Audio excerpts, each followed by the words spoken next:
আমার একটু আবদার থাকবে আপনার কাছে, হ্যাঁ, বলো। আমার সন্তানদের জন্য আপনি কিছু করবেন, আমার একটা থাকার জায়গার ব্যবস্থা করে দিবেন। আমার ইনশাল্লাহ, কিছুই করে অবশ্যই আমি যায়নি আমার জন্য। আমি করবো। ইনশাল্লাহ আমি করবো, অবশ্যই করবো। আমি আসবো, আমি করবো। আমার কারণ বাচ্চারা আমি কাঁদে, আমি তো আমারও দেখি। আমাদের স্বপ্ন পূরণ হলো না। বাবার স্বপ্ন সেটাই। ছিল মেয়েটাকে ডাক্তারি বানাবে, বড় অফিসার বানাবে, ছেলেকে স্বপ্নই থেকে গেল। আমার ছোট মেয়েটা তো বাবাকে ভুলেই গেছে, সে বিভৎস চেহারা দেখে বলে, আম্মু আমার আব্বুর ছবি আমার সামনে আনবা না, বাবাকে দেখলেই ভয় পায়। যে মেয়ে ছিল তার প্রিয়, বাবা ছিল তার প্রিয়, এখন সে বাবাকে দেখলেই বাবার ছবিটাই মনে করতে চায় না, এমন এমন ভাবে তাকে মারছে আপা।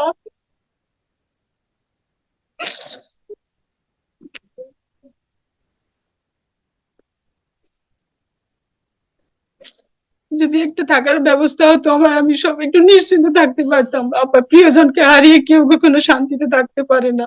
সারা জীবন এই কষ্টের জ্ঞানী আমাকে টানতে হবে যতদিন আমি বেঁচে থাকবো। আমি গতকাল রাত্রে আবার রাত 2টা পর্যন্ত আমি সজাগ, আমার দু চোখে ঘুম আসে না। তুমি ধৈর্য ধরো বোন, মনে জোর রাখো। আমি সহ্য করতে তোমার পারি ছেলে না কি আপা পড়ে? আমার। ছেলে কোন ক্লাসে পড়ে? তোমার ছেলে কোন ক্লাসে পড়ে? আমার ছেলেটা সে এবার হেফজে কমপ্লিট করছে, আর মেয়েটা এসএসসি আচ্ছা। পরীক্ষা দেবে, বড় মেয়েটা ও সোনামণি। পরীক্ষা দেবে এসেছে, আচ্ছা। জি আর জি ছোট জি। জন? কি সুন্দর ছোট পুতুলের মতো। জন ক্লাস ওয়ানে, ওয়ানে পড়ে। ছোট আচ্ছা। মেয়েটা কান্না করে বলে যে, আম্মু তুমি এখন গোস্ত কেন ছোট করো, মাছ কেন ছোট করো, আমার আব্বুই তো ভালো ছিল, আমার আব্বুকে আমি কবে দেখবো, কবে কথা হবে, আমি এখন কাকে আব্বু বলে ডাকবো, আর আব্বুকে কি বলে ডাকবো, সবার বাবা আছে, আমার কেন বাবা নাই। বড় মেয়েটা কান্না করে, আমি ওদের ওদের তো বুঝাইতে পারি না, না ওদের চিন্তা করবো না আমি, না ওদের তুমি ভবিষ্যতে। কিভাবে বুঝো বলো?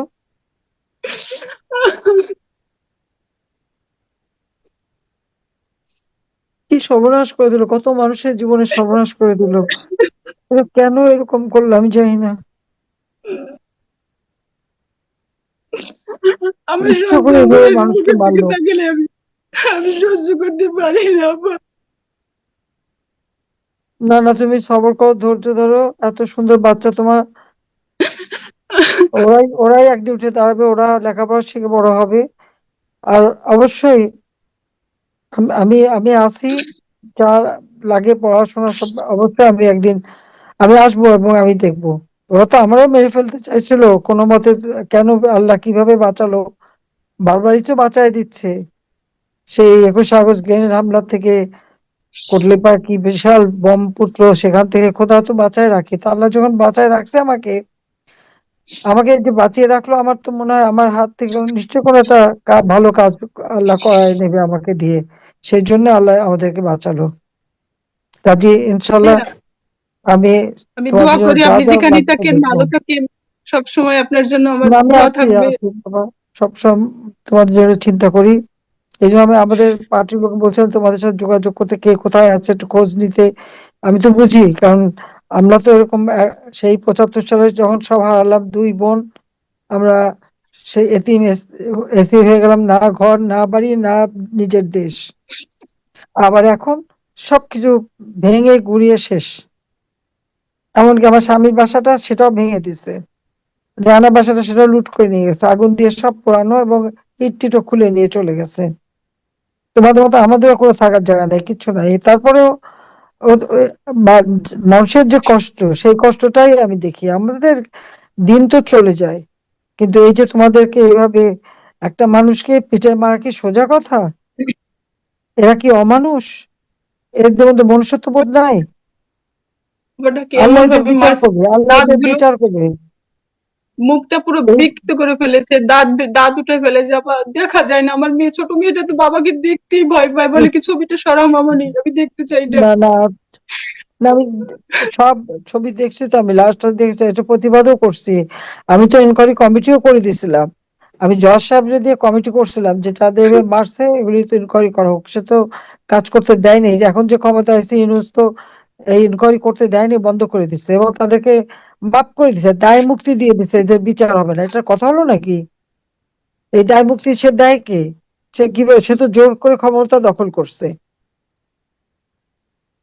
অস্ত্র দিয়ে অর্থ দিয়ে ক্ষমতা দখল করে বসে এদেরকে এসব মাফ করে দেয়, তাকে যে এই পুলিশ মারে মানুষ মারে তাকে ক্ষমতা আনছে এইটাই, তাতেই সে খুশি। কাজে এদের আর বিচার করবে না, কিন্তু বিচার হবে, আমি তোমাদের বললাম আল্লাহ ইচ্ছা বিচার হবে। আমার বাবা মা ভাই বোনদের যারা হত্যা করছে তাদেরও দায় মুক্তি দিছিল, কিন্তু আমি দেশে ফিরে এসে আইন করে তাদের বিচার করছি।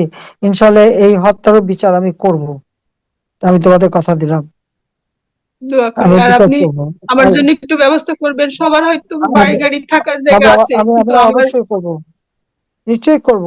আম- আমার দেশের বাড়িতে একটু ঘরও নাই আপা। আমার মনে অনেক কষ্ট আপা, অনেক কোথায় যন্ত্রণা বাড়ি, আপা। কোথায় দেশের কোন কোথায় বাড়ি কোথায়?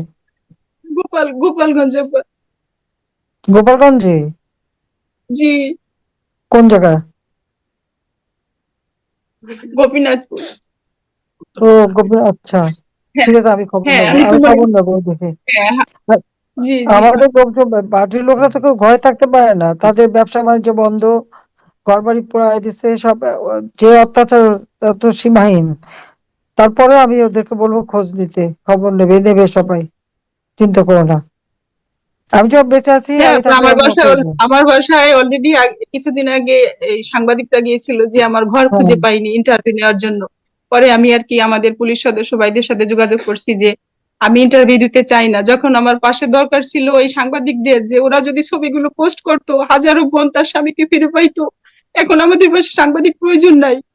আমি ইন্টারভিউ দিতে চাইনি। আমি আমাদের কল্যাণ সমিতিতে জানাইছি পুলিশ ভাইদের, পরে বলছে যে হ্যাঁ আপনি আপনি যদি না চান তাহলে আপনি বলবেন যে না আমি এখন আপাতত কিছু বলতে চাই না, আপনাদের যা প্রয়োজন হয় আমাদের কমিটি আছে সেখানে গিয়ে আপনারা জানতে পারেন। তা আমি চাইনি অলরেডি তারা মানে, তারপরও আমার গ্রামের বাড়িতে গিয়ে খোঁজ নিচ্ছে মানে আমার কি আছে না না আছে ইন্টারভিউ নেওয়ার জন্য। কিন্তু আমার তো কিছুই নাই, আমার স্বামীর কোনো ঘর খুঁজে পাইনি। পরে আমি বললাম আপনারা, আমি না বলার সত্ত্বেও কেন গিয়েছেন? পরে বললো যে আপা আসছিলাম, ভাইয়ের কবর জিয়ারত করলাম।